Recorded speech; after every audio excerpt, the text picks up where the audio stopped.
Olá, graça e paz a todos, em nome de Jesus. Olha aí mais uma segundona, hein? Segundona aí para uma semana de vitória. Cada semana a gente fala a mesma coisa, mas é profetizando bênção aí na sua vida, na sua casa. Olha, amado querido, tem uma reflexão que assim dá um tom de mais de um editorial, né, do que uma aula online, né, mais um editorial para a gente compartilhar para início de conversa, para início de semana. E esse tema que eu quero desenvolver com você chama-se Algo Deve Estar Errado. Por que eu quero falar isso? Eu quero aqui destacar um texto narrado aqui no Evangelho de Lucas, no capítulo 23, versículo 27 até o 31, que diz o seguinte: seguia-o numerosa multidão de povos e também mulheres que batiam no peito e a lamentavam. Porém Jesus, voltando-se para elas, disse: Filhas de Jerusalém, não choreis por mim, chorai antes por vós mesmas e por vossos filhos, porque dias virão em que se dirá: bem-aventuradas as estéreis, que não geraram nem amamentaram.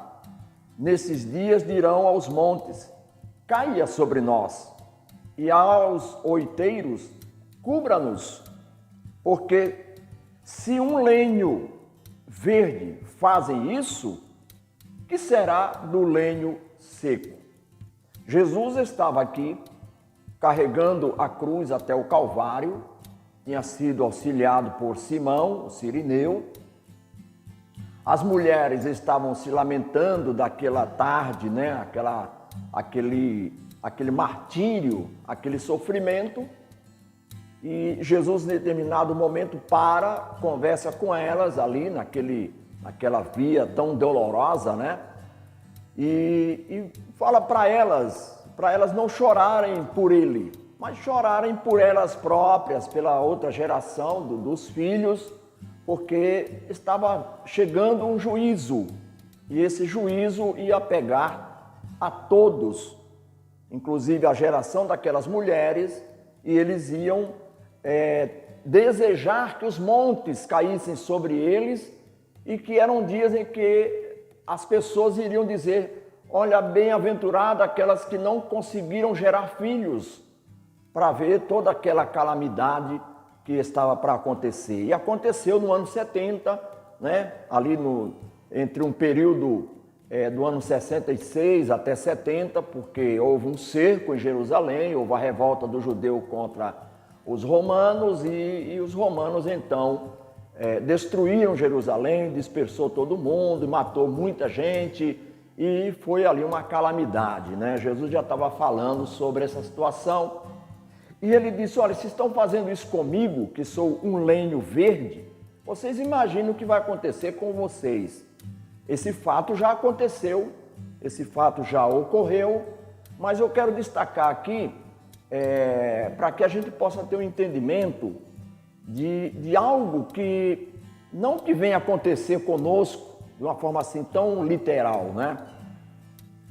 Mas você sabe que a semana após semana a gente tem fatos na internet, tem fato nos jornais, tem fato em revistas, né? Em canais de televisão, e tudo que acontece. E mais um agora nos pegou também, e muitos se surpreenderam, muitos cristãos, né? Muitas pessoas ligadas às igrejas e pelo mundo afora, quando um grupo de pessoas nos Estados Unidos se reuniram em uma determinada praça e começaram a chutar a Bíblia como se fosse uma bola de futebol. E muitos se surpreenderam, né? Porque, ai, que atrocidade, chutando a Bíblia para lá, outro chutando para cá. E o tema dessa segunda-feira é essa: algo deve estar errado. Por quê? Porque a formação da igreja, ela veio de uma formação em que Jesus já tinha alertado o povo, alertado os seus filhos, alertado os seus discípulos, que eles seriam perseguidos. Não só naquela geração de Jesus, mas durante toda a sua trajetória na face da terra, a igreja ela sempre será perseguida. Agora, por que esse tema? Porque algo deveria estar errado, era se a gente, como um seguidor de Cristo, um cristão, a gente tivesse visto as pessoas aplaudindo a Bíblia, ali beijando a Bíblia, exaltando a Bíblia, fosse na televisão, porque a sociedade ela está na contramão da verdade, ela está na contramão dos princípios cristãos. Então é notório essa perseguição. Então não é de nos assustar. Se fizeram isso com o lenho verde, que é o seu fundador, que é Jesus, você imagina então com o lenho seco, foi o que Jesus disse. Vocês estão fazendo isso comigo? Então vocês imaginam o que há de fazer com vocês. Não que a gente vai passar por determinadas atrocidades, mas existem países em que não só chutam a Bíblia, mas massacram os cristãos, massacram aqueles que professam a fé em Jesus Cristo. Existem nações inteiras que são perseguidoras do cristianismo. Agora, o que está acontecendo é que parece que a igreja ela quer se adequar aos princípios do mundo, aos princípios que regem a sociedade, que ela é uma sociedade maligna, e aí parece que está querendo haver uma amizade entre uma coisa e outra. Não existe essa possibilidade. Por que não existe? Porque é uma questão de princípio. A sociedade ela tem os seus princípios, tem as suas determinações, tem as suas vaidades, tem a sua vida humana. E na contramão de tudo isso, querendo costurar ou não tem como dar uma ligação. Por quê? Porque a igreja de Cristo, ela vai contrária, porque os princípios da igreja são os princípios de Cristo. E esses princípios de Cristo vai na contramão, vai de encontro com essas determinadas situações. E isso em todo o campo, é o campo político, é o campo comportamental das pessoas. E aí as pessoas se assustam quando vê uma galera, um pessoal chutando na Bíblia. Ora, seria assim mais fora de lógica se houvesse então uma adequação, um amor à Bíblia, à palavra de Deus, pela sociedade. Então não há esse conjunto, não há como essa junção. Então não adianta querer fazer essa amizade para que não haja uma perseguição. Há sempre a perseguição, sempre vai haver, porque a sociedade ela não ama a Deus, ela fala de Deus, ela manifesta Deus e tudo mais, mas o amor de Deus elas não têm, elas querem, se pudesse fazer atrocidades com o próprio Deus, ela fazia. Por isso que Jesus disse, estão fazendo isso com o lenho verde que sou eu? Imagina com vocês. Então a igreja de Cristo, ela é perseguida, ela continua sendo perseguida e ela vai ser sempre perseguida. Mas o que ela tem que fazer? Separei aqui Efésios capítulo 3, Efésios no capítulo 2, ou melhor, desculpa, viu? Efésios capítulo 1, o versículo 19, que diz assim, ó, versículo 18, iluminados do vosso coração, iluminados os olhos do vosso coração, para saberdes qual é a esperança do vosso chamamento, qual a riqueza da glória da herança nos santos, a qual a suprema grandeza e qual a suprema grandeza do seu poder para com os que cremos,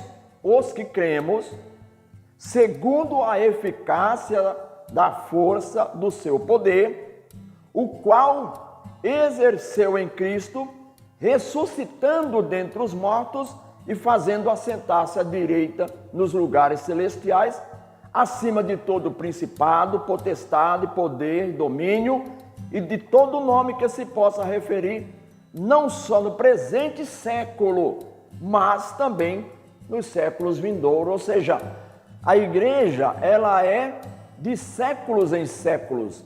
Então ela manifesta a glória de Deus, ela manifesta o amor de Deus o tempo inteiro. E não é porque chutam a Bíblia, jogam a Bíblia para lá, chuta para cá, que Deus deixa de amar. Não, Deus não vai deixar de amar, Ele não vai entrar com vingança. Não, Ele ama essa galera, todo o povo, Ele ama todos de forma incondicional. Não muda nada, o amor de Deus sobre todos nós, ele não é comportamental, ele não depende do comportamento humano. Então aqui, ó, capítulo 2 de Efésios diz o seguinte, diz assim, ó: mas Deus, sendo rico em misericórdia, por causa do grande amor com que nos amou, estando nós mortos em nossos delitos, nos deu vida juntamente com Cristo, pela graça sois salvos. E juntamente com Ele nos ressuscitou e nos fez assentar nos lugares celestiais em Cristo. Para quê? Olha para o objetivo. Para mostrar nos séculos vindouros a suprema riqueza da sua graça em bondade para conosco em Cristo Jesus. A igreja tem um objetivo, é mostrar, independente se nos odeia ou não, a grandeza de Cristo e o amor pela sociedade de uma forma geral. Então eu quero terminar para dizer para vocês que fora de tudo isso, seria até anormal, né? A gente vê o mundo amando a palavra de Deus. Não existe isso. Então, o que estão fazendo na sua naturalidade, na sua racionalidade. Isso não muda o amor de Deus, e nós como igreja vamos manifestar o amor de Cristo e a suprema riqueza da sua graça e grandeza na gigantesca e maravilhosa misericórdia de Deus sobre todos nós. Deus abençoe, tenha uma semana abençoada para você, para a sua família, para a sua vida. Fique na paz.